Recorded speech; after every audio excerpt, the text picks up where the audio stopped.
Hello, friends, and welcome to a Friday edition of Your Daily Detroit, sharing what to know and where to go in Southeast Michigan. Of course, it's Friday. It's May 13th, 2022. It's Friday the 13th. Devin, are you afraid at all? No, Jer, I ain't worried. I've been through too many Friday the 13th, and I'll still knock on wood, but they've all been good to me.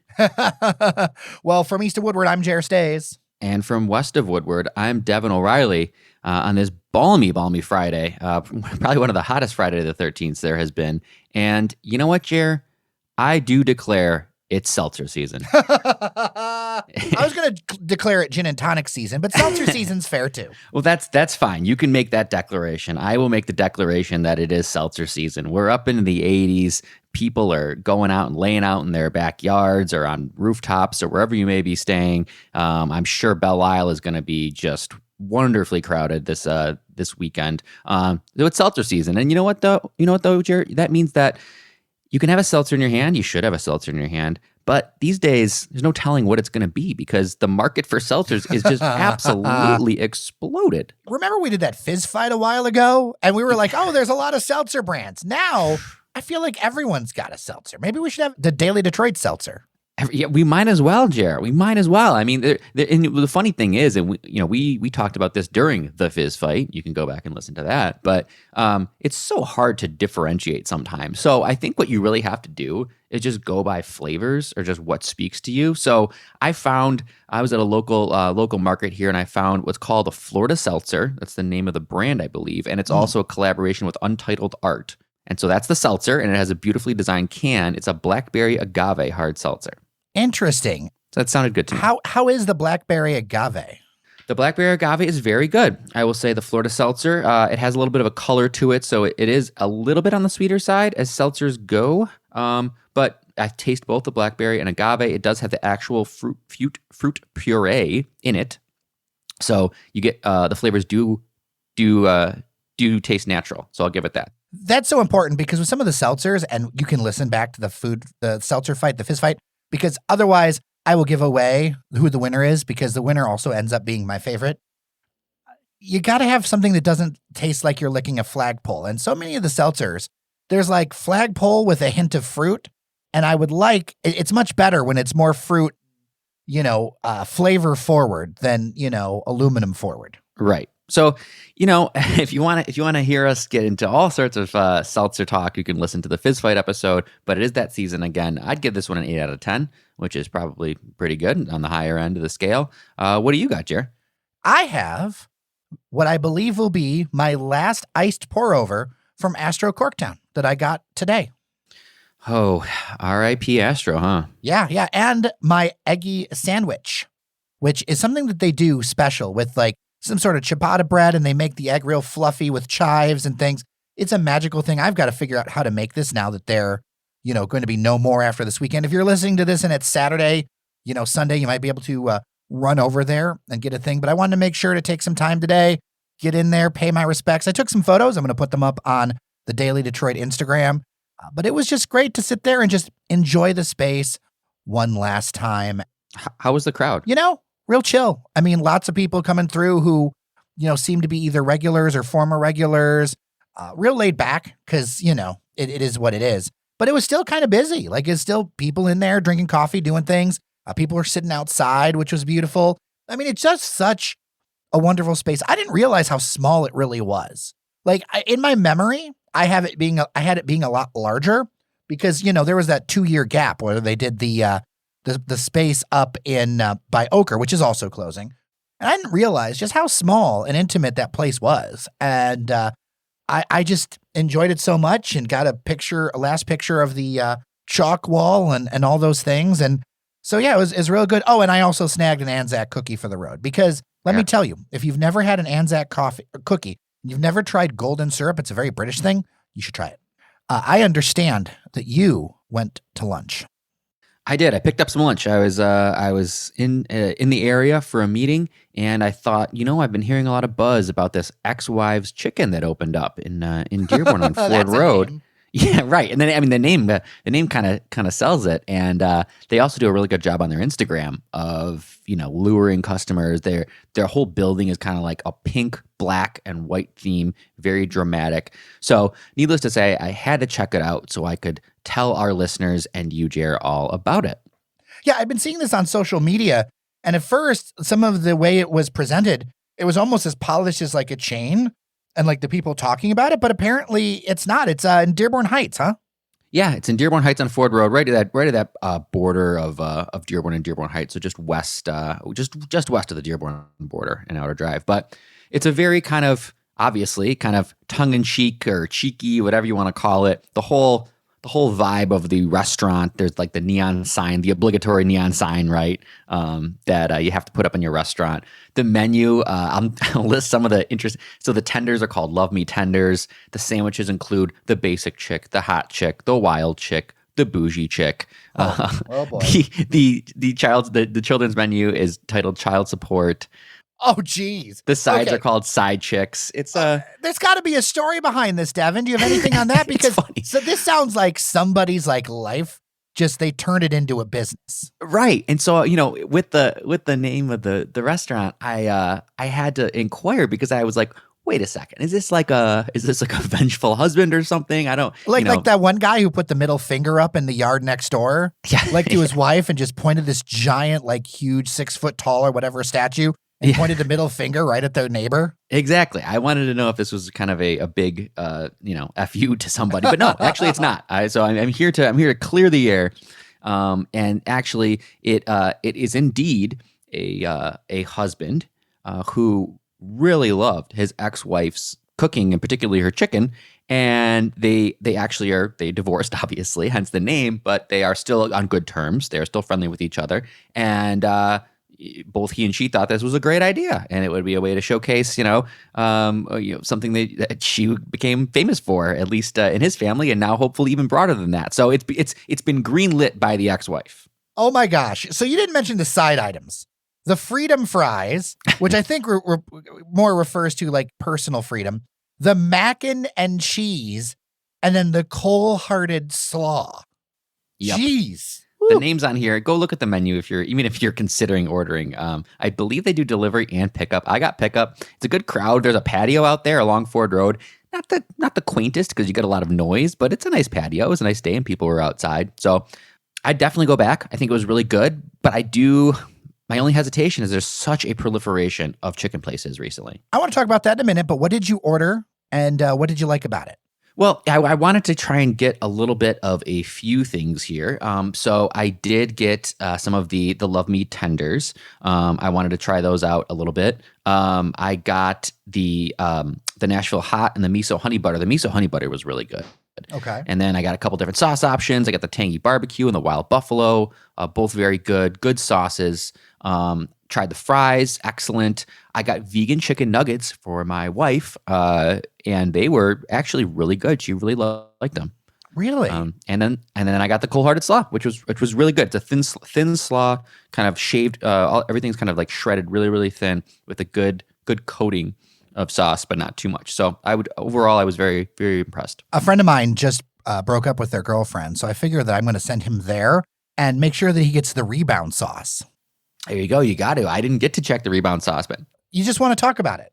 Yeah, you got to believe that. I got to believe that the owner has a background in marketing because it's too good. Yeah, it's very tongue in cheek, and that I can appreciate. And I love that like she's involved in the story. That kind of takes away the sourness out of it. But to your point earlier, is there too much chicken? Because there's a lot of chicken. Like it used to be. I mean, I remember it was like KFC, Popeyes. You got some local joints. Now it seems like chicken is the thing. I mean, I remember when Penny Red's opened up downtown and I was like, oh boy, this is part of the wave. And now the wave has really hit because there was also that other chicken place that had a line around the door out in Dearborn. And then there's Dave's. Yeah. And then there's the the guys who own Ema own Super Crisp, which also does a lot of chicken over by Wayne State. Mm-hmm. And that's not even to mention, dear, the places like Wingstop and Wing Snob that have become really popular. So I don't know what it's a lot of chicken, Jer, and it becomes, again, like with the seltzer, it becomes hard to really parse through and say like what makes a really good chicken. Now this was great. Again, this was really good, but I don't feel like it was so much better than Dave's. I thought Dave's hot chicken was amazing. I think that maybe the difference was you have a lot of options here. So if you're someone who likes to dabble in different sauces, if you're someone who likes to dip your tender in multiple sauces, and kind of really explore different flavors, ex-wife maybe your go-to. Dave's is pretty much kind of, it is what it is. We do Nashville hot chicken. We do it really well. We do it on sandwiches and tenders. They really go in on that, and they are fantastic at it. And maybe the wing places are for wings. I don't know, Jared, where this shakes out. I don't think we necessarily need more chicken places, but I am happy to report that all the chicken places we do have are perfectly good. Listen, I don't judge people's lifestyle choices, and if you'd like to be polysaucerous, love is love.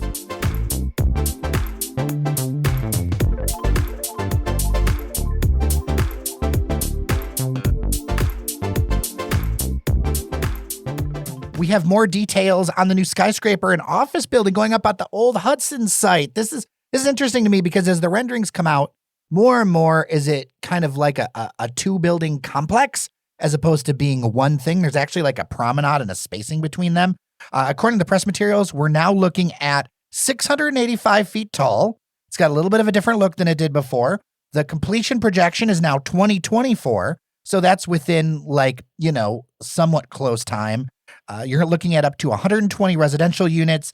You're talking about a 5-star hotel, reportedly in addition, with 227 rooms, 126,000 square feet of event space, 400,000 square feet of office space, which I want to put a pin in because that's an interesting choice to me. They say it's going to be for tech-forward companies, sir. And then ground floor retail on Woodward and East Grand River, which I think will really help with that kind of complete retail block that I think we're really seeing in that Woodward district.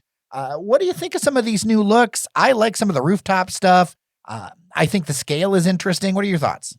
Yeah, Jerry, I think one of the first things you see is kind of the separation between what we'll call like the pedestal or whatever you want to call it and the tower. It's no longer really a pedestal. It's its own building. And then you have kind of a little promenade there.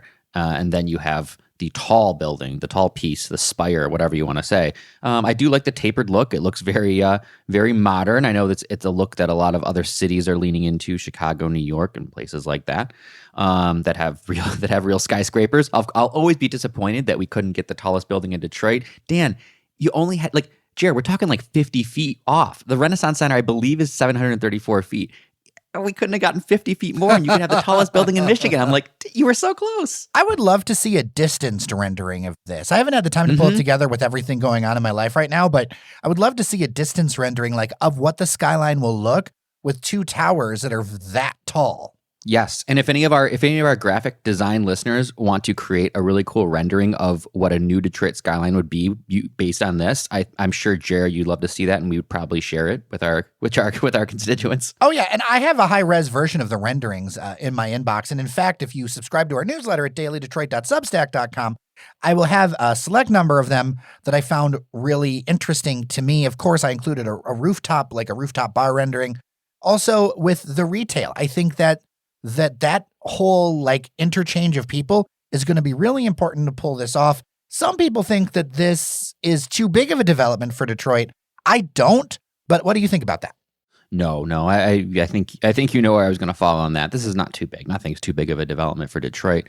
We need more people. We need more reasons to come downtown, to spend time downtown. This will all do that. We definitely need more hotel space. So if anything, I'd say you could have probably made the hotel bigger and done pretty well. I'm surprised at 400,000 square feet of office space if it wasn't office space that he was going to use himself. That's a good point. And you mentioned that, Jared. And I think it's one of those things where certainly from what we've been hearing and been seeing, it doesn't seem like Rocket Companies is necessarily thinking about bringing a lot of people onto their own team. So what this tells me is that Dan maybe, and him and his team are good at this, what we call in the economic development world, big game hunting. Is going out and getting a large tech firm, a big name to put a logo on a building, and that's who may be the target for this office space. So their core workforce, they're looking at shedding about 8%. It would kind of like the Rocket core of all of that stuff. So I don't think they're going to need the space per se. But don't put it past him to not only try and pull maybe an outside of the state company or maybe a company from the west side of the state. Once you get a few of these anchor tenants, you hate to say it, he could even steal another large suburban tenant, a big name that would bring hundreds of employees down there because it's such a cool space and they want to be in the midst of it. I mean, we go back to the work-life balance and the kind of new way of work, Jer. If you can pull a company that has their headquarters out in a boring old office park in Southfield, and you can say, move your headquarters here to the coolest part of the coolest city. I don't know. Do we count as a tech-forward company? No comment. I can only speak for myself. Listeners, dailydetroit@gmail.com. Do we count as a tech-forward company? Speaking of office space, why don't we move down the street a little bit? There is now news that the RenCen is going to be losing a tenant in a division of Blue Cross Blue Shield of Michigan. They have been in those two shorter towers for a very long time. I feel like with the whole remote work thing and everything, you're just not going to need as much floor print. We've discussed a little bit about the RenCen's woes. I am not convinced GM stays there, personally. I think that the RenCen has an interesting place in the future of Detroit right now. And I'm not sure, unless we see a major swing back to in-person work, I'm not sure where that is. And if you don't need to start thinking about how can you change the use of that building. You're seeing exoduses from the RenCen. We've talked about why that may be. It sits kind of very far apart from everything else. I'm with you on General Motors. I don't think their future is at the RenCen. And what will it be repurposed as? I'll go on record as saying residential. I think you got to lean into the residential aspect of it. And whoever does that, whatever entity decides to do that, I think that's what you have to look for as kind of the future of that space and that site. Before we leave downtown, I want to mention about the whales. There's continued drama. Apparently, this is going to the Michigan State Supreme Court. The Weiland, the artist, wants to fight to keep the whales, on the side of the building, not covered by advertisements or anything else, to keep his mural that's been there since like 97 going. I am amazed that this feud has been continuing on. The city of Detroit seems to be taking Weiland's position as opposed to Rocket and Phil Simpson. I'm just kind of, over time, as the story deploys out, I'm feeling less and less sympathy about these whales for a variety of reasons. Yeah, Jer, I've gone back and forth on this a little bit, literally, in terms of I love the whale mural. I was team whale mural. It was so classic. It had been there for years and years, and as long as I can remember going to Comerica Park, it had always been there. So such a cool thing. I was a little against the idea of putting up what was presented to us as a mural, but let's be honest, what was in fact an advertisement, a billboard for Rocket. The original press material said mural, and I was like, nope.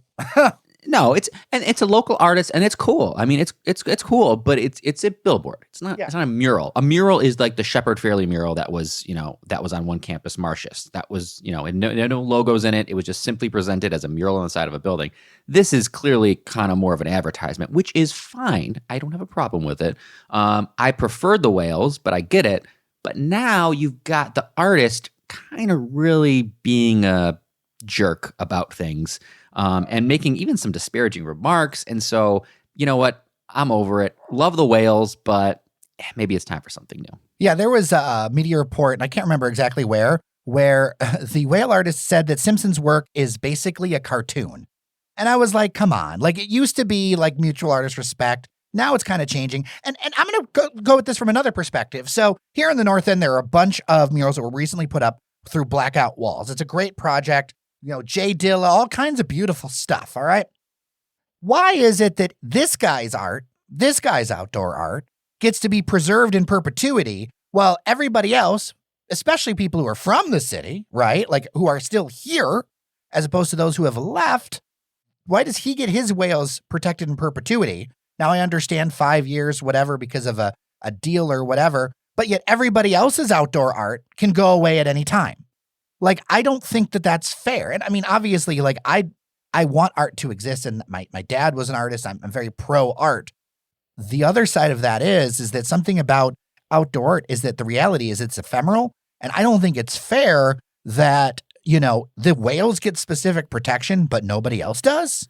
Like, right. And that kind of reeks of privilege to me. It just kind of reeks of privilege. I think it does. And it doesn't, It doesn't really matter that it's an outdoor and outside of, Detroit artist, but it kind of does. The fact that this guy's, complaining from California is a little bit of a bad look. And yeah, no, you're right. I mean, it's art, especially murals, are designed to change over time. This had quite a run. I mean, I'm thinking like 20 plus years without checking the official calendar here, but I mean, that's a hell of a run for a mural. And maybe it's time for something else to go there. Again, I don't know if this is the final piece because, we have our own thoughts about this, whether it's an advertisement or an actual mural, but maybe it's time for the whales to go away for now.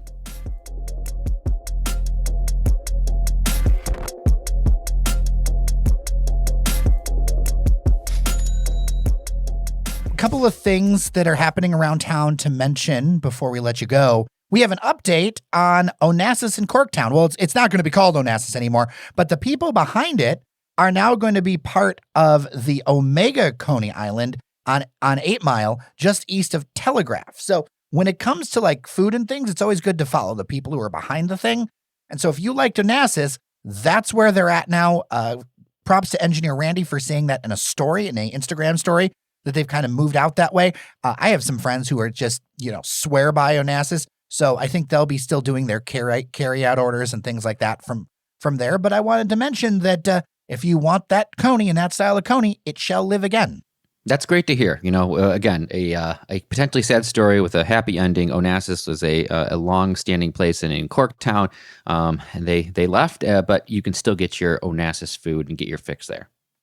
Now on Sunday is Flower Day. And I know lots of people may know about it, but I just wanted to mention it because it is back in person. And that is a big deal. It's going to run Sunday, May 15th from 7 a.m. to 5 p.m. There'll also be some flower season Tuesday markets over the next 3 weeks, so that'll be interesting. There's some construction around, so you're going to have to navigate that a little bit. But Flower Day back in person, just a wonderful thing. It's been around since 1967. It started back when some flower growers had too much product up at the state fairgrounds, ended up moving to Eastern Market. To see this come back as such a special event that's been around for so long, that brings so many people together, I'm just excited to see it. Yes, and I think, we'll have beautiful weather for it. It'll be perfect time for Flower Day. And then, of course, I hope it goes without saying, but, I'll say it anyway. When you're hanging out in Eastern Market, make sure to check out all the stuff that's there. I mean, everything from the old kind of standards to some of the new stuff. There's just so much going on in Eastern Market. It's such a place of kind of vibrancy and constant, constant development and new things. So definitely check out Flower Day, but also, hey, check out Eastern Market.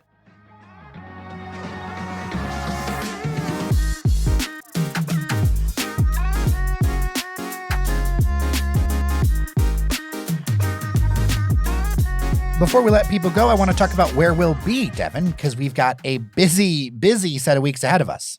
We do, Jer. I am excited. Something near and dear to my heart, and I know yours, but particularly mine, is the Mackinac Policy Conference at I would say the end of this month, but it's really May 31st through June 4th. It was kind of the beginning of June more so.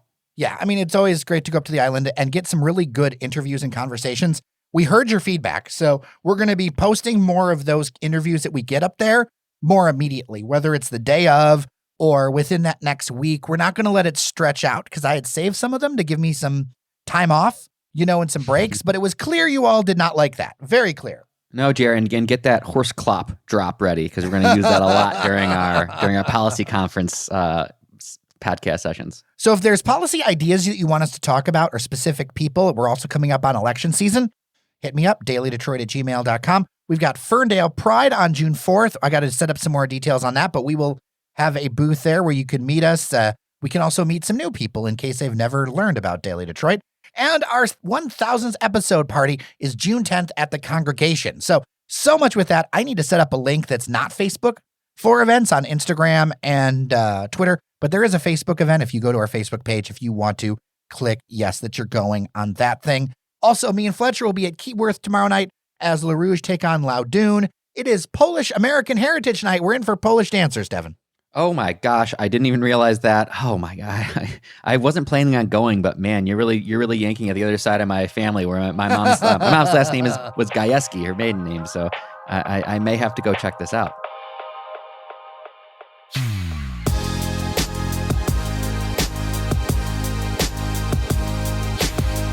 All right. Just remember that Apple Podcasts and Spotify both have star ratings. So if you want to drop us at Daily Detroit 5 stars, it would be greatly appreciated. Thanks to Fletcher Sharp, Randy Walker, Cheyenne Noserini behind the scenes, making this happen all week.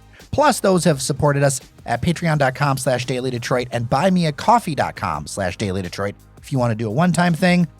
Devin, until next week. Until next week, Jer, enjoy the weather while you can. We'll bounce back to spring eventually, but enjoy the summer weather, and we'll see you soon. Crack a seltzer. Well, thanks so much for listening. You are somebody, and we'll see you around Detroit.